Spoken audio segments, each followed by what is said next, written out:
beautiful, isn't it? You're looking at a view with me from the Kapalua area, from Fleming Beach, just below the Ritz-Carlton, on up to the Honolulu Bay, which apparently has some waves today, as I'm seeing them crash probably out of your view, but certainly a lineup of cars on the hill, which is a good indicator. Aloha, everybody. Pastor Mark coming to you from West Maui up in Kapalua, right across the path from my old church office. And believe it or not, this is the view I had out my office window. Spectacular as I ministered here. And I am back because God has allowed our church to touch the hearts and the needs of several people in the Lahaina area, where we're focusing our recovery and our ministry efforts. And I, first of all, just want to thank you. I arrived here Monday afternoon and hit the ground running and staying with my brother-in-law and sister, which I'm so thankful for. My dear friend Joan's home burned down where I usually stay, and so many families from our former church at Harvest Now at Kumalani have been impacted and lost their homes and really everything. But the prayers that you have sent out ahead of time, the money we've been raising, is all going to the fruit of ministry. And I'm going to share a few of those items with you in this brief update. I'll give you some more updates as we go along. Also, we'll be preaching from here via YouTube on Sunday, so make sure you check your YouTube if you're not able to be at church, but also we'll be playing it on the screen at church as well. Well, here's some of my reflections as I was standing here earlier watching this turtle swim in the waves. I was thinking of the grace and the goodness of God. You know, our theme has been this year, this one verse that we keep bringing up, and God keeps bringing to our attention. I'm going to read it for you here by the bay side. It's Isaiah 45. You should know it well by now. But Isaiah 45 verse 5 says, I am the Lord and there is no other. There is no God but me. I will strengthen you, though you do not know me. And the significance of that verse is not only that absolutely there's no other God but our God, and He strengthens us, but did you hear the compassion and the love and the mercy at the end of that verse? Even though you don't know me. Even though you don't know me.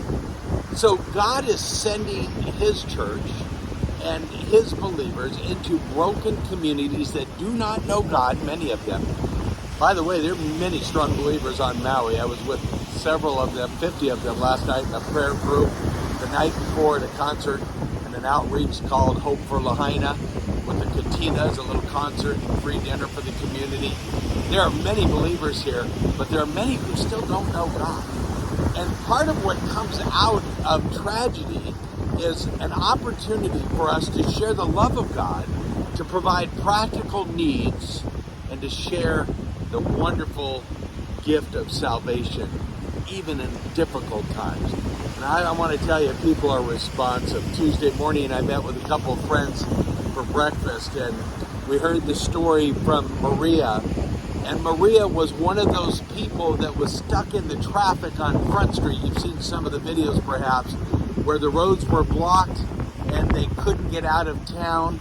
And she ended up having to dive in the water along with some others and was rescued later after spending some hours in the ocean.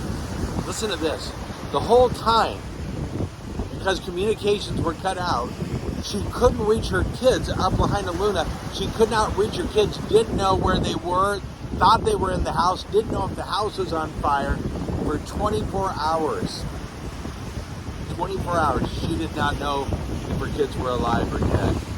She was serving us breakfast at the table, telling us that story and weeping. And my friends surrounded her and we loved on her and hugged her. We were able to minister to some of her practical needs as well. Those stories are everywhere. They're absolutely everywhere. On the way to breakfast, I met a new friend named Rowena who works at the hotel there where the breakfast area is. And Rowena starts telling me different stories. There's a Red Cross Center there, and she breaks down in tears, as everybody does. And she hugs me, and I prayed for her. And I want to tell you, if you take the time and you have your heart open, opportunities are everywhere. And the church is very much alive. All the churches on the west side. Matter of fact, I just came down before this filming by my old church meeting place. We call it the Barn, up the street on Office Road, just above my old office.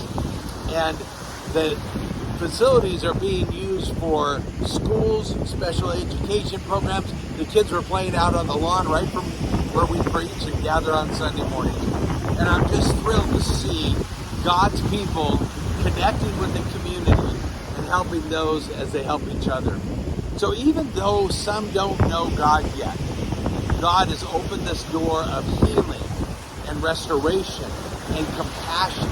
And we get to be a part of that even at Calvary South County. So as you meet at the Coach House this Sunday without me, although I'll be there on screen, thank you for ministry, for giving, for praying, and please don't stop. The impact is very real. I've only been here 2 or 3 days, and I get rejuvenated by the wonderful ministry I see, even though it's all overwhelming. But I know my church family is a big part of this as well. Listen, we're going to continue long term, as we've talked about already, with helping Maui.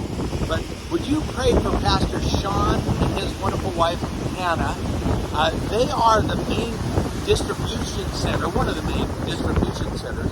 And God has provided an old church that hasn't been used in 50 years over in Puanene. Puanene is real near the airport, Kahului Airport. But it's the old sugar factory area. And it'll be renovated over the next few years. They'll put a new museum there. But there's a wonderful thing happening, and we'll go into all the details.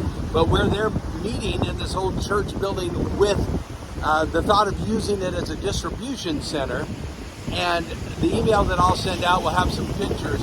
But people are pouring into the warehouse, helping, coming from Southern California and all over every week, and helping unload and load and deliver over to Lahaina and other places as well.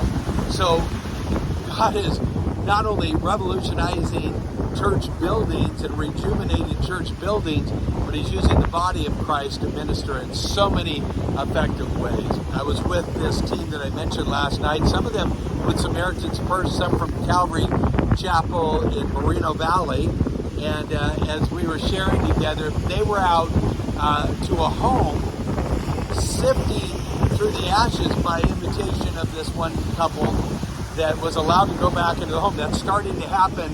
Go back into the home site and find whatever they could find. And they spent some time there doing that. And here's the great story. This is how God works. As a result of their time there, they're getting ready to leave, and they wanted to pray with this couple. And the husband, Tim is his name, said to them, "Let me pray for you. Let me pray for you." So he thanked God and asked God's blessing upon the team's helping. And he goes, "It was so great to meet Tim." And I said, "Was that in Lahaina?" And Mark, the man telling me the story, goes, "Yeah." I go, "Tim as in Tim and Vanessa?" And he goes, "Yeah, that's his wife's name. How do you know him?" And I said, "We prayed for their salvation 30 years ago. And they're dear friends with my dear friend, Bill and Connie. And here they are loving the Lord. Even if they're losing their house, they are ministering to the ministry teams. And that's exactly how our God works. There is no other. And he is doing that over and over again. And I'm so thankful to be a part with you of those kind of wonderful stories that are going to emerge. Continue to pray for the children. Please continue to pray for the rescue workers, now more recovery, as you know. But it is fatiguing. My pastor friend is fatigued. Many of them are. But they're still going 8 weeks later. And we're going to keep going and supporting them in a variety of ways. So out of the ashes of destruction comes a new joy in the morning, the Bible tells us, and the aftermath. As the gospel goes forward and as the church becomes the church in the way God intended, and we love on people, first our own and others outside, whether they know Christ or not, and in so doing, we present the gospel in living flesh as well as the word. So continue to do that with me. We'll give you more updates as we go.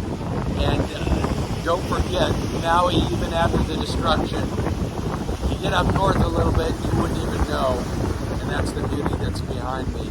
So praying for you, continue your prayers for these dear people, the ones we know and the ones that don't know, the ones that know God and the ones that are yet to meet. God bless you. Aloha from Kapalua Maui.